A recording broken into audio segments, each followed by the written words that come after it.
사랑하는 성도 여러분, 15절로 이루어진 한 통의 편지가 우리가 믿고 붙드는 66권의 성경 가운데 한 권의 성경이 되었습니다.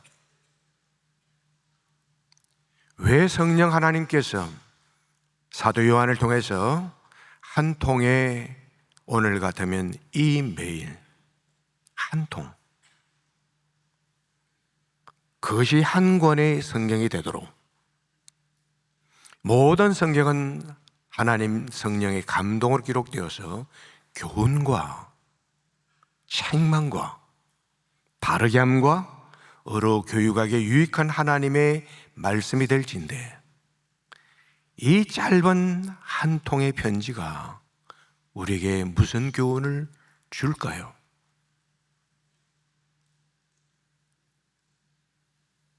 한마디로 장차 주님 다시 오시는 그날까지 이 땅의 모든 교회의 목회자는 사도 요한처럼 참된 목회자가 되십시오. 아멘입니까? 또한 하나님의 교회를 함께 이루는, 공동체에 이루는 성도들은 가이와 같은 디오드레베가 아니라, 오늘 요한 3서는 가이오, 디오드레베 두 사람을 대조시키는 거예요. 어쩌면 우리 가운데서도 가이오 같은 사람, 디오드레베 같은 사람이 있을 수 있는 거예요. 그래서 이 공동체에 디오드레베 같은 사람이 되지 말고 가이오 같은 사람 되십시오. 이 한 가지를 가르치는 거예요. 자, 그렇다면 참된 목회자 사도 요한은 어떤 인물입니까? 오늘 1절, 2절에 보니까 한마디로 성도를 사랑하는 목회자가 되십시오. 장로는 사랑하는 가이요, 사랑하는 자예요. 사도 요한처럼 성도를 사랑하는 목회자가 되십시오. 요한 3서는 여기서 멈추지 않고 2절에 보니까 2절을 다시 띄워주십시오. 우리 같이 읽고 함께 아멘으로 합창합시다. 시작. 사랑하는 자여, 내 영혼이 잘된 같이 내가 범사에 잘되고 강건하기를 내가 간구하노라. 아멘. 아멘입니다. 뭐예요?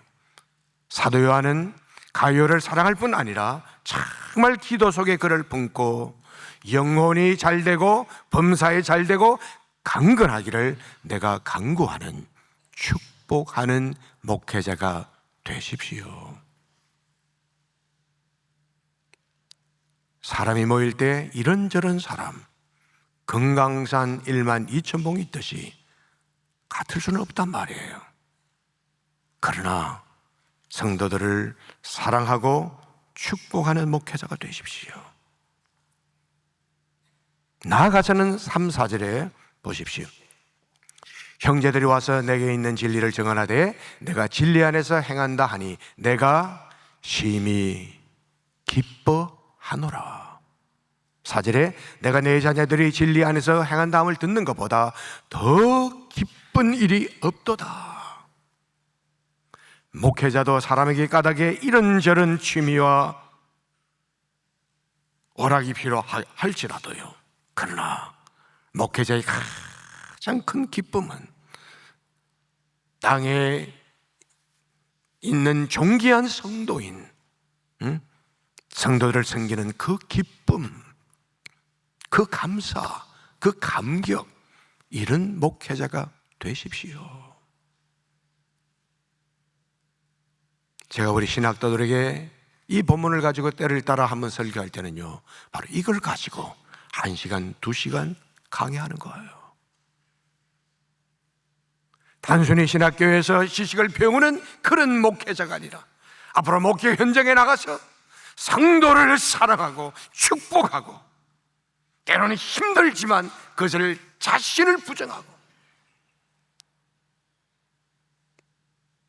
하나님 앞에 무릎 꿇고 간절히 기도하면서 그들의 영혼을 축복하는, 그리고 세상의 오락과 취미보다는 성도를 섬기는, 땅의 존귀한 성도를 섬기는 그 기쁨, 그 감사,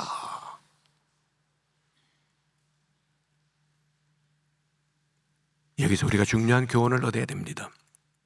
우리 베델교회가 이제 희년 50주년을 금년에 맞이하고 이제는 다가오는 50년을 예비하는 이 길목에서요, 정말 베델교회가 이제 100년을 맞이하며 또 주님 다시 오시는 그날까지 정말 이 땅의 영광스러운 교회로, 이 지역 로컬 처치로 우리가 온전히 세워지기 위해서는요, 공동체에 하나님이 세우신 이 목회자, 담임 목사님 그리고 목회자들을 위해서 여러분들이 정말 사도 요한처럼 이런 신실한 목회자가 되게 해 주십시오. 기도하는 성도들이 되기를 주님의 이름으로 축원합니다. 아멘입니까? 책임이 있는 거예요. 제가 이렇게 손을 한번 휘젓습니다. 소리가 안 나는 거예요. 그러나 마주칠 때 소리가 나는 거예요. 하나님의 교회에 세우신 목회자들이 사도 요한처럼 정말 신실한 목회자, 이 목회자를 위해서 우리가 기도해야 된단 말이에요. 아울러서 가이오 같은 성도들이 맞닥뜨리게, 디오드레베가 아니라 가이오. 그렇다면 이제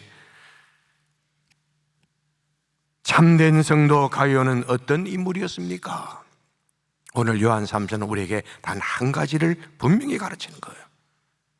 여러분, 요한 3서 2절에 보면 사랑하는 자요, 5절에도 사랑하는 자요, 11절에도 사랑하는 자요. 우리 한번 따라서 합시다. 사랑하는 자요. 오늘 제 설교 다른 걸 다 잊어도 좋아요. 사랑하는 자요. 왜 그렇습니까? 우리가 현재 들고 있는 개역 개정 성경 66권 전체에 사랑하는 자여가 4번 나와요. 66권 전체에 4번 나와요. 그 가운데 3번이 이 15절에 있는 짧은 한 통의 편지 서신 속에 들어있는 거예요. 모든 성경은 한 단어 속에 성령의 입김 숨결이 들어있는 거예요. 왜? 요한 3서의 저자는 사도 요한이 아니라 성령 하나님이셔요. 성령께서 요한을 통해서 기록하게 하신, 인간 기록자는 요한이지만 그러나 성경의 저자는 성령 하나님이시여요. 왜?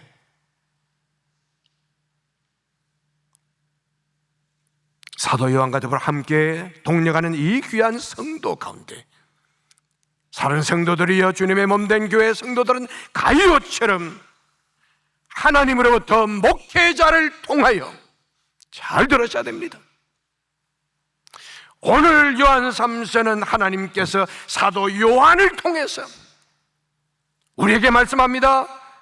베들교회 담임 목사님을 통해서, 베들교회 목회자들을 통해서 여러분들이 사랑하는 자요, 이런 인정을 받는 성도가 되십시오.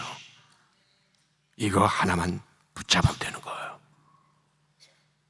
오늘 이 말씀 앞에 마음에 그리낌이 생기는 성도 있다면요, 제 말씀을 잘 경청해야 됩니다.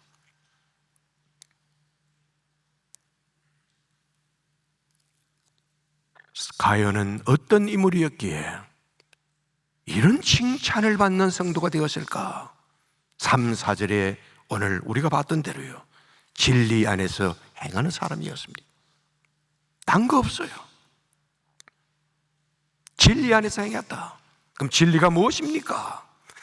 66권의 성경은 진리를 아주 다양하게 깊이 있게 증언하고 있습니다. 먼저 성부 하나님을 진리라고 말씀합니다. 시편 31편 5절에 내가 나의 영을 주의 손에 부탁하나이다. 진리의 하나님 여호와여, 여호와께서 진리시라는 겁니다. 성자 하나님을 진리라고 성경은 말씀합니다. 요한복음 14장 6절에 예수께서 이르시되 내가 곧 길이요 진리요. 성경은 말씀합니다. 성령 하나님이 진리라고 하십니다. 요한 1서 5장 6절에 이는 물과 피로 임하신 이신이 곧 예수 그리스도시라. 물로만 아니요 물과 피로 임하셨고 증언하는 이는 성령이시니 성령은 진리니라. 성경은 말씀합니다. 하나님의 말씀이 진리라고 합니다. 요한복음 17장 17절에 그들을 진리로 거룩하게 하옵소서. 아버지의 말씀은 진리니이다. 뭡니까? 진리는 성삼위 하나님 중심으로 사는 사람, 말씀 가운데 거하는 사람, 하나님 앞에 서는 사람. 그런데 그 진리가요 멀리 있는 게 아닙니다. 하나님 앞에 사는 사람, 하나님 중심의 사람, 그 사람은요 사도행전 고린도전서 10장 31절 말씀에 너희가 무엇을 먹든지 마시든지 무엇을 하든지 우리의 일상입니다. 일상생활에서 하나님의 영광을 위하여 하라. 하나님 중심으로 사는 삶은 참 멀리 있는 것이 아닙니다. 산속에 들어가야 되는 것이 아닙니다.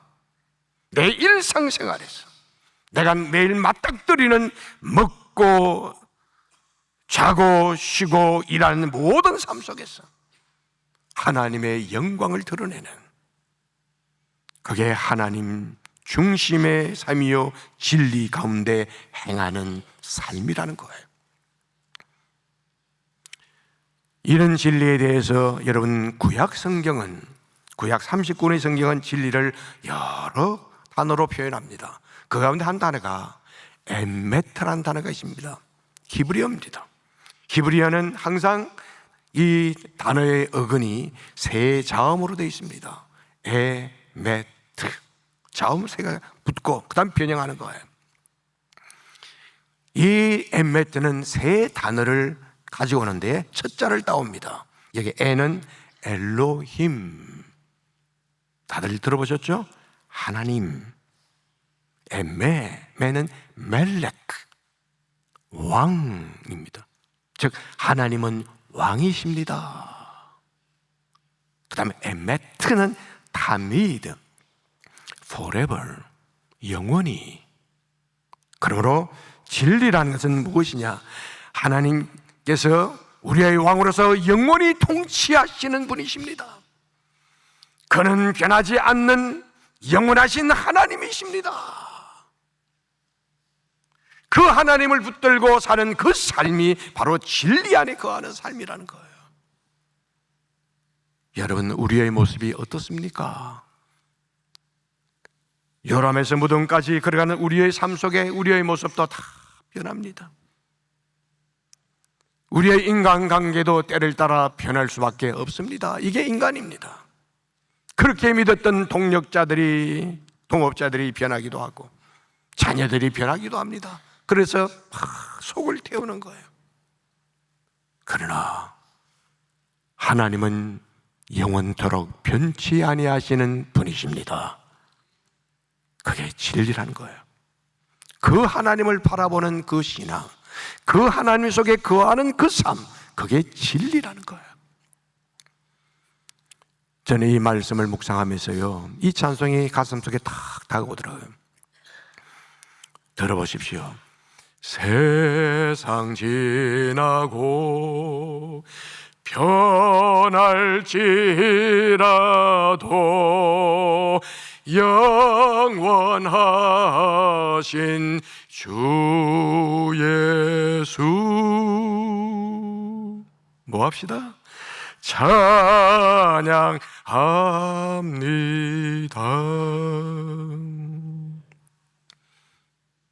영원하신 그 하나님을 찬양하는 삶이 바로 진리 안에서 사는 삶이에요. 오늘 제가 1부, 2부, 지금 3부 예배를 같이 드리면서요, 베들교회에 들어와서 하나님의 찬양이 살아있는 모습을 볼 때 얼마나 감사한지.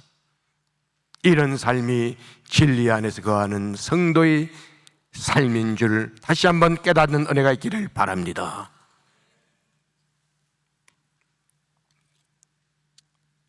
그런데 여기서요, 이제 한 걸음 더 나아가 봅시다. 방금 제가 이렇게 메시지를 전했지만요, 진리라는 이 단어는 형이 사학적 단어예요. 즉 손에 잡히지 않는 단어예요. 그걸 그림으로 그릴 수도 없어요. 그래서 성경은 우리에게 요한 3세는 형이 화학적으로 철학적인 단어를, 진리를 아주 쉽게 가지고 내려오는 거예요.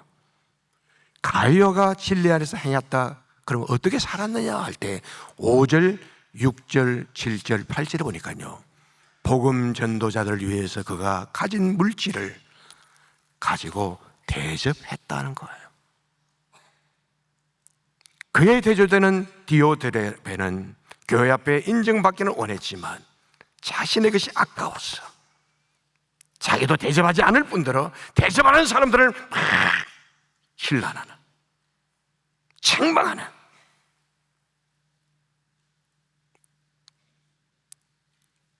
이 말씀을 놓고 제가 하나님 앞에 기도하면서요, 하나님, 사실 진리 안에서 거한다는 것은 심오한 것인데, 기도원에 올라가서 40일 금식 기도를 한번 했다, 성경을 백독을 했다, 성경을 얼마만큼 암송했다.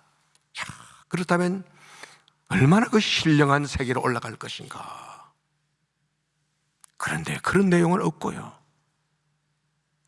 가룟유다가 진리 안에서 행했다요, 그럼 무엇이냐 그럴 때 복음 전도자들 위해서, 나그네 된 자들 위해서 그가 가진 물질을 가지고 잘 대접했다는 거예요. 쉽게 말해 지갑을 열었다는 거예요. 주님, 그게 너무 쉬운 것 같은데 왜 이런 걸 가지고 이렇게 성경 한 권을 쓰게 하십니까? 그럴 때요, 하나님의 말씀이 저를 깨닫게 하시는데, 성경을 통해서 성경을 해석하게 하시는 거예요. 종교개혁자들의 성경 해석, 우리 개신교입니다. 특히 우리 개혁주의 신학에 있어서 가장 중요한 신학의 출발이 뭐냐? 성경은 성경으로 해석해야 한다. Scripture interpret Scripture. 그러면서요, 예수님의 공생의 때에 산상수원의 마태복음 5장, 6장, 7장 말씀이 떠오르면서요, 7장 12절 말씀이 탁 다가오는 거예요. 하나님 말씀. 우리 함께 읽겠습니다. 시작. 그러므로 무엇이든지 남에게 대접을 받고자 하는 대로 너희도 남을 대접하라. 이것이 율법이요 선지자니라. 아멘. 거기서요, 율법이요 선지자다, 이게 아주 핵심입니다. 왜냐니까 구약 성경을 신약에서 읽을 때 세 가지 형태를 씁니다. 먼저 율법이다 그럴 때 구약 전체를 말합니다. 또한 율법이요 선지자다, 두 번째입니다. 세 번째는 율법, 로요, 프라핏, 선지자요, 그 다음에 시편, 쌈 하는 거예요. 그러므로 마태복음 7장 12절에 이것이 율법이요 선지자라는 것은 뭐냐? 남을 대접하는 것이 구약 성경의 핵심입니다. 하나님을 사랑하고 이웃을 사랑할 때 이웃 사랑은 말로만 되는 것이 아닙니다. 기도만 하는 것이 아닙니다. 대접하는 것입니다. 이게 핵심입니다. 그래서 로마서 12장 13절에 성도의 덕목이 나옵니다. 성도의 설 것을 공급하며 손 대접하기를 힘써라. 디모데전서 3장 2절에 감독의 자격이 나옵니다. 그러므로 감독은 책망할 것이 없으며 한 아내의 남편이 되며 절제하며 신중하며 단정하며 나그네를 대접하며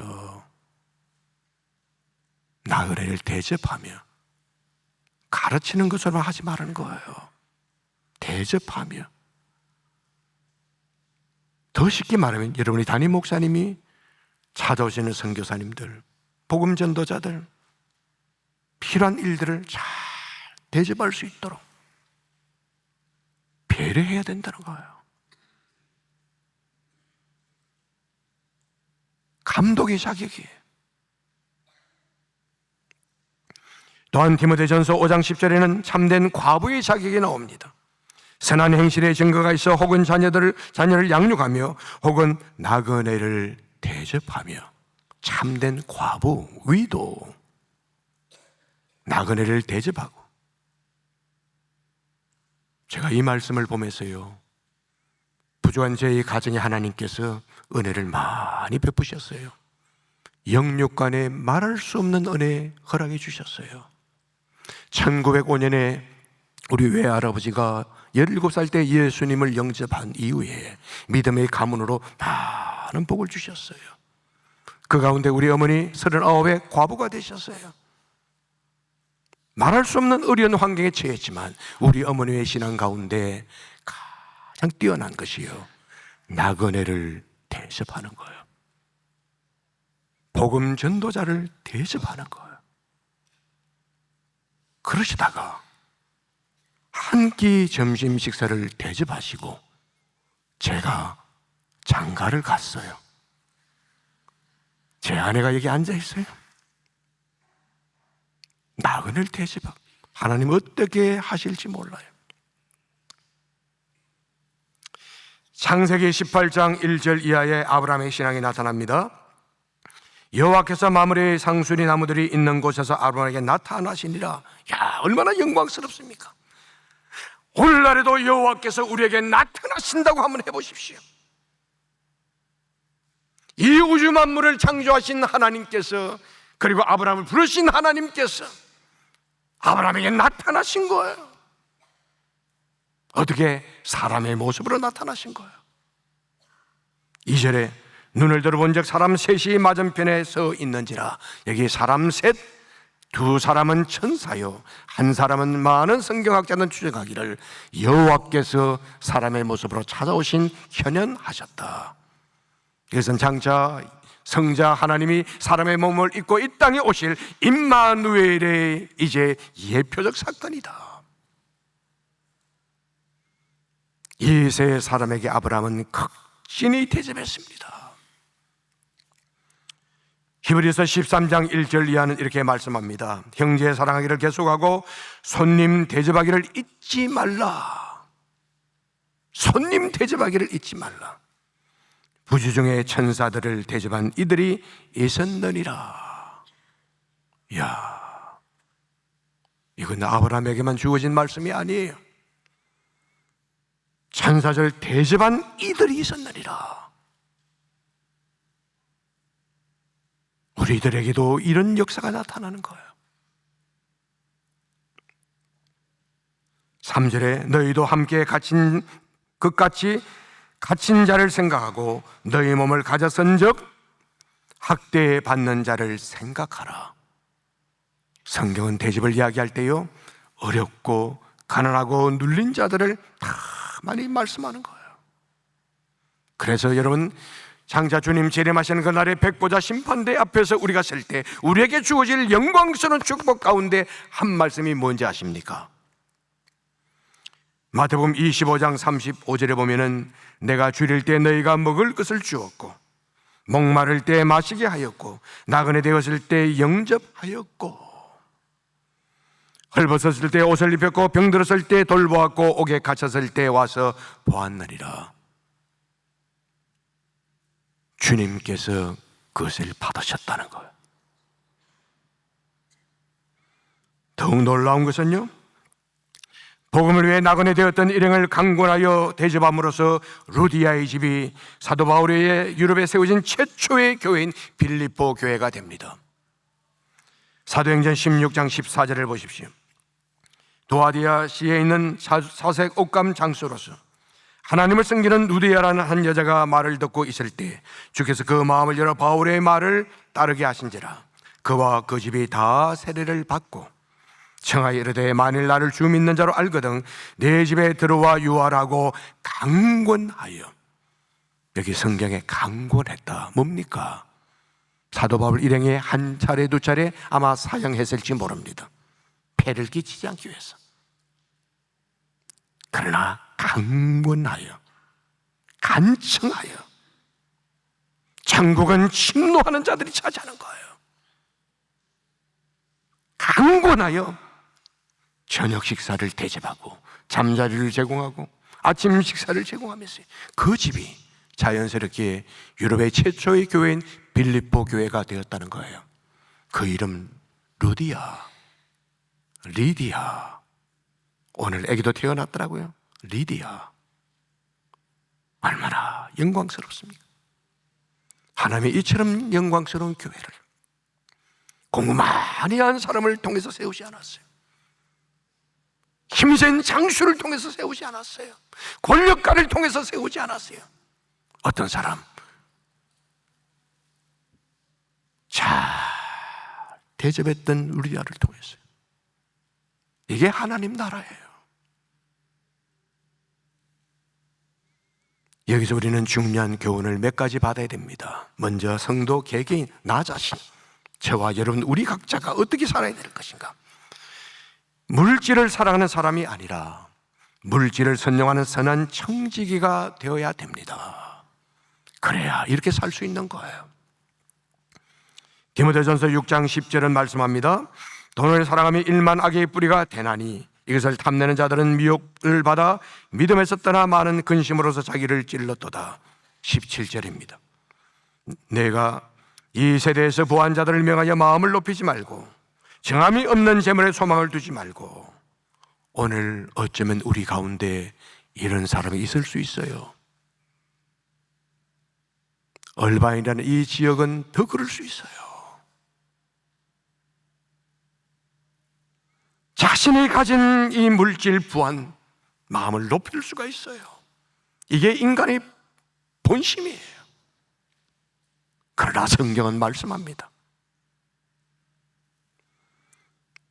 내가 이 세대에서 부한 자들을 명하여 마음을 높이지 말고 정함이 없는 재물에 소망을 두지 말고 오직 우리에게 모든 것을 구해주사 누리게 하시는 하나님께 두며 18절에 선한 일을 행하고 선한 사업을 많이 하고 따라서 합시다.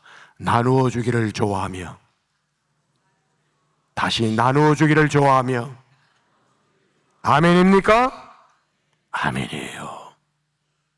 이게 하나님의 말씀이에요.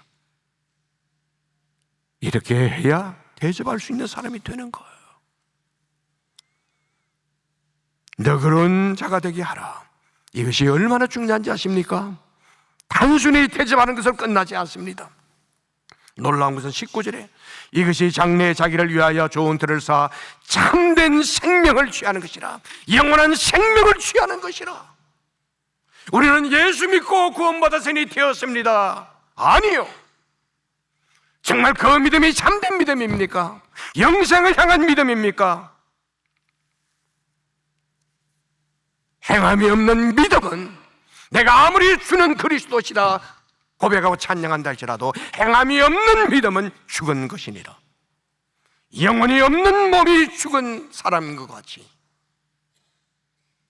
이만큼 성경은 접대를 강조하는 거예요. 참된 생명을 취하는 것이라. 아울러 개인만이 아니라 교회는 사람을 대접하는 일에 마음과 힘을 다해야 합니다. 교회가 가난한 이웃을 섬길 때 요한 3세가 증언하는 진리를 행하는 신앙이 이 지역 사회에서 분명히 드러나게 될 것입니다. 저는 베델교회 홈페이지를 들어가 봤습니다. 제 눈에 딱 들어오는 단어가 첫 방문이라는 코너였습니다. 클릭을 해봤습니다. 참 잘 오셨습니다. 오늘 저도 이 베델교회 첫 번 예배를 드리는데 첫 코너에 참 잘 오셨습니다. 그럴 때 마음이 훈훈해지더라고요. 베델교회는 1976년 9월에 창립되었습니다. 2013년 9월부터 제4대 김한효 담임 목사와 더불어 오직 복음을 선포하여 교회를 교회되게 하고 예배를 예배되게 하는 교회입니다. 그리고 그 다음에 중요해요. 여러분 홈페이지에 처음 오는 분들에게 알리는 메시지예요. 그리고 온 세상에 빛과 소금이 되어 온 세상에 빛과 소금이 되어 땅끝까지 복음을 증거하는 교회입니다. 베들레헴이 세상에 소금이 되고 빛이 되는 것은요, 건물이 웅장해서 많은 사람들이 모여서 우리의 예배가처들에게 빛과 소금이 될까요? 아니요. 그들이 베들교회를 바라보면서 베들교회의 섬김, 베들교회의 사랑, 이웃을 향한 이 사랑, 섬김,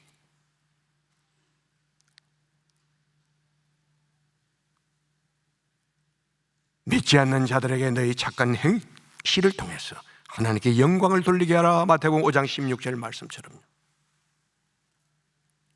사랑하는 성도 여러분, 저는 때를 따라 이런 생각을 한 번씩 종종 해봅니다. 이 땅에서 가장 행복한 교회, 가장 멋진 교회, 가장 영광스러운 교회는 어떤 교회일까? 그럴 때요, 딴 거 없습니다. 세상에서 부유하고 그리고 권세가 있는 사람이 그 교회를 찾아와 등록하고 신앙생활을 할 때에 자신이 가진 재물과 자신이 가진 권력이 그것이 힘이 되고 그것을 드러내는, 그것을 부끄럽게 만드는 교회, 그리고 그 지역에서 가장 가난하고 힘들고 마음에 상처받던 사람들, 삶에 상처받은 사람들이 찾아와서도 주눅들지 않고 고개를 들고 하나님을 향해 예배드리는 교회, 예수 그리스도의 이름만이 높아지는 교회, 십자가만을 자랑하는 교회, 그리고 하나님의 은혜로 감사하는 교회, 그런 교회가 되기를 주의 이름으로 축원합니다. 그게 교회예요.